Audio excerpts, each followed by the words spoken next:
In this video, I'm going to show you the basic legal stuff every service business needs. No confusing lawyer talk.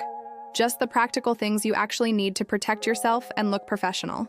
You'll learn exactly what legal pages you need and where to put them, how to write this stuff so it builds trust instead of scaring people away, and which missing pieces might be costing you clients right now. Let's get into it. I know what you're thinking. Legal stuff? That's for big companies with lawyers, not for me. I get it. You started your business to help people and solve problems, not to become a legal expert. But here's what actually happens when you skip the basics. First, there's real risk. Different places have different rules about collecting people's information. In Europe, they have something called GDPR. In California, there's CCPA.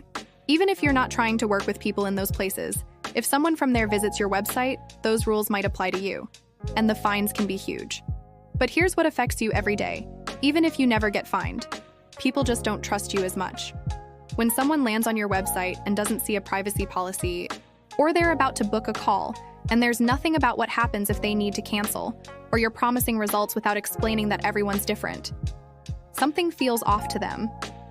They might not think this business isn't following the law, but they feel uncomfortable.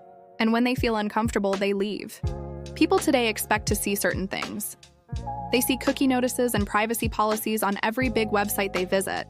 When your website doesn't have these things, you don't look like a scrappy small business. You look unprepared. You look risky. And for service businesses especially, trust is everything. You're not just asking people for money. You're asking them to invest their time and open up about their problems. If your website doesn't feel safe and professional, they won't do that. So this isn't just about avoiding lawsuits. It's about making people feel safe enough to work with you. So what do you actually need on your website and in your emails? Let me break down the must-haves. 1. Privacy policy. Anytime you collect someone's information, their name, email, phone number, anything, you need a privacy policy. This is just a page that explains what information you collect, what you do with it, who else sees it, and how people can ask you to delete it. Now you might be wondering if you need to pay a lawyer to write this. Not necessarily. There are good privacy policy generators online that can create one for you. Just make sure you actually read it and change it to match what you really do. Because if your policy says you don't share data with anyone, but you're using email software or website tracking tools, that's not true. The important thing is to have one, link to it in the right places, and actually do what it says. 2. Terms of service. If you're selling any kind of service, you need terms that explain what people are agreeing to when they hire you. This includes things like how payment works, what happens if someone cancels or doesn't show up, who owns the work you create together, and what you promise or don't promise about results. You don't need to make people read 20 pages before they can book with you.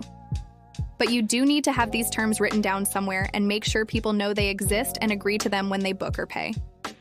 And 3. Clear information about prices and refunds. This is where a lot of people mess up. If you're saying things like, double your sales in 90 days, or get more clients, you need to add a note that says these results aren't guaranteed and everyone's different. If you offer refunds, say so clearly before someone pays. If you don't offer refunds, say that too. Being vague here doesn't protect you. It makes things worse. Because when someone feels tricked, even if you didn't mean to trick them, they're more likely to dispute the charge with their bank, leave bad reviews, or complain loudly. Being clear about pricing and policies doesn't scare away good clients. It scares away problem clients and stops misunderstandings before they turn into fights. Here's a common worry. If I put all this legal stuff on my website, won't people think I'm too corporate? Won't they be less likely to buy? Actually, the opposite is true. When you add clear legal information to your website, you're not making things harder. You're making people feel safer. You're showing them you're a real business that takes their information seriously. You're showing you have thought things through and you're not just making it up as you go. Think about the last time you bought something online. If the website looked sketchy, had no contact information, no terms, no privacy policy, would you have felt good entering your credit card? Probably not. Your clients feel the same way about your website. Having this stuff doesn't hurt when it's done right. It makes you look more credible, makes people less worried, and helps serious buyers feel good about moving forward. The trick is how you show it. You don't need to plaster legal text all over your main page. You don't need to interrupt your writing with long, boring disclaimers. You just need to put these things in the right spots. Write them in normal language and make them easy to find when someone goes looking. All right. So, where exactly does all this legal stuff go? Where to put your privacy policy? Your privacy policy should be linked in 3 places. First, at the bottom of every page on your website. This is standard and where people expect to find it. Second, near every form where you collect information. This could just be a little line of text under your email sign-up that says, "We respect your privacy. See our privacy policy here." And third, at the bottom of every email you send. Every email should have a link to your privacy policy and a way to unsubscribe. Disclaimers, near big promises. If you're making any kind of claim about results, add a short note right there. For example, if you have a client story that says, "I tripled my income in 6 months," you can add a small line underneath. Everyone's results are different and not guaranteed. Success depends on your effort and situation. It doesn't need to be long, just clear and honest. And honestly, this makes your client's stories more believable, not less, because it shows you're not trying to overpromise. Quick notes on forms. When someone fills out a form, add a checkbox or a line of text that says something like, "By submitting this, you agree to receive emails from us. See our privacy policy and terms here." Then link to those pages. This does 2 things. It covers you legally because the person is saying yes. And it tells people what they're signing up for, so there's no confusion. You can make this friendly instead of boring.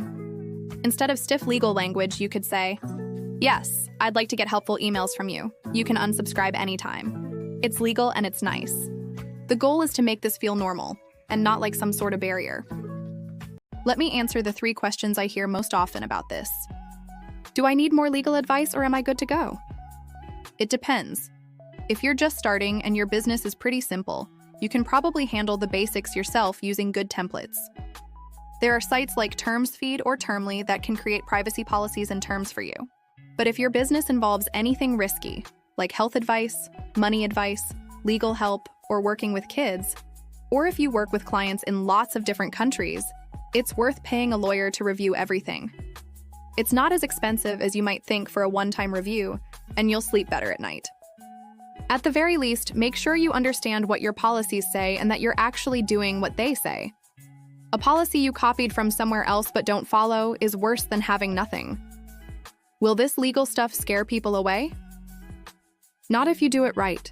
What scares people away is sketchy-looking businesses they don't trust. Legal stuff, when it's shown clearly and put in the right places, makes you look professional and real. The mistake people make is either putting too much legal text everywhere or hiding it completely. Neither works.